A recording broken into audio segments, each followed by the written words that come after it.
Salut tout le monde, c'est Amy de D'Amour et de Fruits. Aujourd'hui, je vous propose une vidéo sur la vie sociale entourant un changement de mode de vie. Donc en fait, faut pas se le cacher, quand on entreprend une transition vers le frugivorisme ou une alimentation crudivore, c'est certain que ça va avoir des changements au niveau de notre vie sociale. Oui, ça a un impact. Oui, ça peut amener des difficultés. Donc, j'ai décidé d'en parler aujourd'hui parce que ça fait plusieurs personnes, en fait, qui me font mention de leurs appréhensions par rapport à ça. Donc, les gens peut-être qui hésitent à se rendre, en fait, à devenir frugivores en raison justement des changements qui peuvent survenir au niveau de la vie sociale. Donc, j'ai décidé d'en parler pour, du moins, d'abord, amener peut-être des encouragements et des pistes de solutions.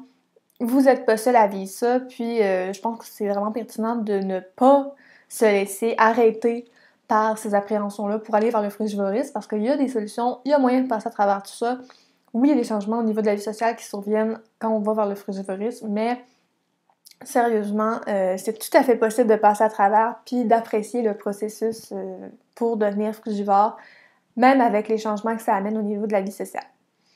Donc, d'abord, il y a des difficultés effectivement qui peuvent survenir, en fait, des changements qui peuvent être plus ou moins agréables, du moins au début, le temps qu'on s'y habitue, des fois, c'est pas facile. Donc d'abord, c'est certain que nous, au Québec, notre culture est vraiment axée sur la nourriture en excès, sur l'alcool. Donc ça, c'est vraiment partout, là, la plupart des activités tournent autour soit de la nourriture, soit de l'alcool. Donc là, quand on est frugivore, ça devient un peu difficile des fois. On a l'impression qu'on n'a pas rapport, on a l'impression qu'on correspond plus vraiment, les activités correspondent plus à nos valeurs, notre mode de vie, donc ça devient un peu plus difficile. Donc c'est certain que les bars, les clubs, c'est pas nécessairement le genre d'endroit où ça va nous correspondre. Puis au niveau de la nourriture, ben c'est certain que quand il y a par exemple, des rassemblements de famille ou des choses comme ça, ben on se retrouve à devoir apporter notre propre nourriture ou demander de se faire accommoder, mais là, encore là, c'est pas toujours évident parce que les gens, des fois, ne comprennent pas nos choix.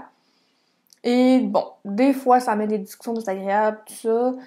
Bref, au niveau des rassemblements sociaux, des fois, à cause de l'alimentation, ça amène euh, des difficultés, si je peux dire. Ça amène des situations plus tannantes, là, où on doit se justifier, on doit amener notre lunch. Donc, c'est sûr que des fois, c'est plate un peu de devoir être différent, d'amener notre lunch. On mange pas la même chose que les autres.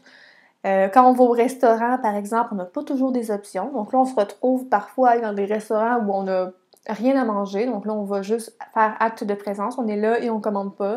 Et on a toujours, à un moment donné, le projecteur arrivé sur nous pour faire comme « Ah non, moi, je mangerai rien, merci. » Et des fois, ben, c'est là où on a droit à des questions, des commentaires de la part des gens qui sont là. Et bon, je sais que c'est rien de dramatique, mais des fois, ça devient lourd de devoir se justifier comme ça devant les gens en situation sociale. Puis au-delà de l'alimentation, du fait qu'on n'a pas toujours les options, qu'on doit emmener notre lunch, c'est aussi au niveau des habitudes de vie. À un moment donné, on a l'impression qu'on ne fit plus dans le décor parce que nous, on n'est plus là pour faire le party jusqu'aux petites heures du matin. Ça nous correspond plus. Nous, on a une hygiène de vie différente maintenant. Donc, ça se peut que des fois, on se sente vraiment comme un extraterrestre parce qu'on n'a vraiment plus le même mode de vie que les gens qui nous entourent. Puis des fois, c'est difficile ça pour justement réussir à maintenir des activités sociales parce que quand on n'a plus les mêmes intérêts que les gens, à un moment donné, ça devient difficile justement d'entretenir des relations. Mais j'y reviendrai plus tard à ce niveau-là. Donc là, mon but, c'est aussi de vous amener des pistes de solutions et des encouragements pour vous montrer que c'est tout à fait possible de passer à travers ce processus-là de changement de mode de vie, d'aller vers le frugivorisme et même d'apprécier les changements qui peuvent survenir au niveau de la vie sociale parce que oui, ça peut être des fois un défi, mais en tant que tel, c'est très possible, c'est possible d'entretenir des relations malgré nos différences. Donc d'abord, c'est certain que mon truc numéro un, c'est par rapport aux gens qui posent des questions. Parce que c'est certain que ça va vous arriver. Par exemple, vous arrivez dans un nouvel emploi, vous mangez juste vos fruits sur l'heure du dîner. C'est sûr qu'à un moment donné, assez rapidement, là, les collègues vont remarquer, ils vont commencer à vous poser des questions, vous faire des commentaires sur votre repas. « Hein, tu manges juste des fruits? Hein, c'est ça ton lunch? » C'est sûr qu'ils vont poser des questions.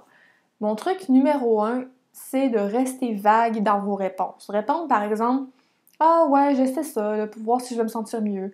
Ah ouais, je mange des fruits maintenant pour ma santé. Ah, j'essaie justement une alimentation frugivore, puis c'est comme ça que je me sens mieux depuis quelque temps, donc je continue comme ça. Habituellement, les gens vont pas poser trop de questions une fois qu'on leur a dit qu'on est en train d'essayer une chose nouvelle ou qu'on essaie d'aller mieux sans se justifier davantage. De mon côté, par expérience personnelle, il y a certaines personnes qui ont commencé à poser plus de questions pour essayer de comprendre mon cheminement, de pourquoi j'en étais venue jusque-là. Puis quand je leur ai expliqué, ils ont vraiment compris, puis ils ont juste arrêté de me questionner après parce qu'ils ont compris qu'il y avait une longue démarche derrière tout ça, puis qu'en fait, j'allais mieux grâce à mon mode de vie, puis ben, ils étaient juste contents pour moi. Donc, ça s'est super bien passé. Je sais que des fois, il y a des personnes qui vont être un peu plus intenses, si je peux dire, qui vont poser plus de questions, tout ça. Donc, quand c'est de la curiosité positive, je pense que c'est une bonne idée de commencer à expliquer un peu plus nos raisons, puis d'essayer d'expliquer justement notre démarche derrière tout ça. Mais quand les gens posent des questions, puis qu'on voit qu'ils sont juste là pour nous tanner, ils sont juste là pour nous, un peu comme nous mettre au défi, je pense que là, c'est pas le bon moment pour leur répondre. Je pense que là, les gens vont juste vous envoyer des énergies négatives, puis dans ce moment-là, c'est peut-être mieux justement de rester vague, de répondre le minimum et de pas entretenir une conversation avec des gens comme ça qui vous posent des questions juste parce qu'ils veulent essayer de réfuter tout ce que vous allez avoir à dire. Donc ça, c'est vraiment mon conseil numéro 1, restez vague. Pour ce qui est des restaurants, comme je disais tantôt, il n'y a pas toujours des options disponibles crues. La plupart du temps, c'est possible de demander, par exemple, d'avoir une salade maison. C'est sûr que souvent, ça va être plate, ça va être une salade ordinaire qui va nous coûter trop cher pour rien avec une vinaigrette souvent totalement inintéressante, mais bon, des fois, ça permet au moins, on passe un peu plus inaperçu quand on a une salade ou bon, quelque chose comme ça. Ou sinon, un autre truc, c'est les restaurants qui offrent les déjeuners ont souvent une assiette de fruits, donc on peut prendre une assiette pleine de fruits, puis bon, au moins on a quelque chose à manger. Pour ce qui est des activités maintenant avec notre entourage, c'est vraiment important de un moment donné de trouver d'autres activités qui tournent pas autour de la nourriture. Parce qu'en fait, comme je disais tantôt, c'est vraiment notre culture est axée sur la nourriture et l'alcool constamment dans les activités sociales. Donc l'idée c'est de trouver des activités qui vont nous permettre de faire autre chose, qui vont pas nous amener à boire ou manger. Donc, par exemple, aller faire des promenades en nature, euh, aller participer à des activités artistiques, aller à des expositions, des choses comme ça. Donc, faire vraiment des activités qui ne tournent pas autour de la nourriture puis qui nous font passer du bon temps. Jouer à des jeux de société, par exemple, des choses comme ça. Maintenant, si je peux donner un encouragement, c'est qu'à un moment donné, vous allez vous habituer. Vous allez vous habituer à tout. À un moment donné, ça te fera plus rien de manger tes fruits pendant que ta famille mange du barbecue. C'est sûr que ça peut être un long processus. Au début, amener ton assiette de fruits, quand toute ta famille se fait du barbecue avec des chips, de la liqueur, puis de la bière, puis tout ça, c'est sûr que des fois, ça peut être pas évident. Mais je te le dis, à un moment donné, tu vas manger tes fruits devant ta famille qui mange son barbecue, puis ça va juste être normal, ça va passer inaperçu, ça va être correct, tu vas bien vivre avec ça. Donc, ça va finir par devenir facile. Aussi, on s'habitue à apporter sa nourriture partout, on s'habitue à devoir dire aux gens « Inquiète-toi pas pour moi, je vais emmener mon lunch de toute façon » et à devoir toujours un petit peu se justifier, on s'habitue à ça aussi. Une chose qui est positive dans tout ça, c'est que ça permet aussi de développer son lâcher-prise.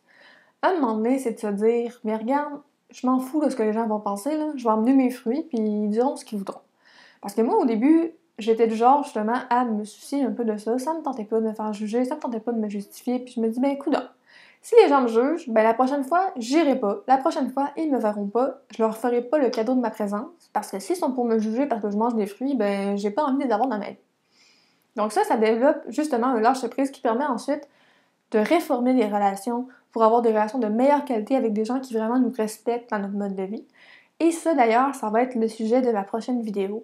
Donc justement, oui, la réforme du mode de vie, ça amène des petits défis au niveau de la vie sociale, et une chose que ça amène, c'est aussi la réforme de l'entourage. Donc, on change notre mode de vie, mais ça va aussi amener des changements dans notre entourage. Ça, c'est inévitable. Donc, ça va nous amener justement à enlever les gens de notre entourage, mais ça va aussi nous permettre de rencontrer des nouvelles personnes qui correspondent mieux à nos valeurs. Donc ça, je vais en parler plus en profondeur dans ma prochaine vidéo. En attendant, si ça vous tente de réseauter avec des gens qui se dirigent ou qui sont frugivores, je vous invite sur mon groupe Facebook Vivre d'amour et de fruits. C'est un groupe intime, on est là pour partager entre nous, se soutenir dans notre mode de vie, puis tout ça. Donc, je vous invite vraiment à rejoindre le groupe et bien sûr à venir obtenir du soutien si vous en avez besoin, parce que je sais que socialement, c'est pas toujours facile de faire différent des autres et de se démarquer justement par nos fruits, quand on est avec nos fruits alors que tout le monde mange du barbecue. C'est certain qu'on se fait remarquer. Donc, merci beaucoup de votre intérêt envers d'amour et de fruits. N'hésitez pas à partager la vidéo, mettre un pouce en l'air, puis on se retrouve bientôt. J'espère que vous allez manger plus de fruits!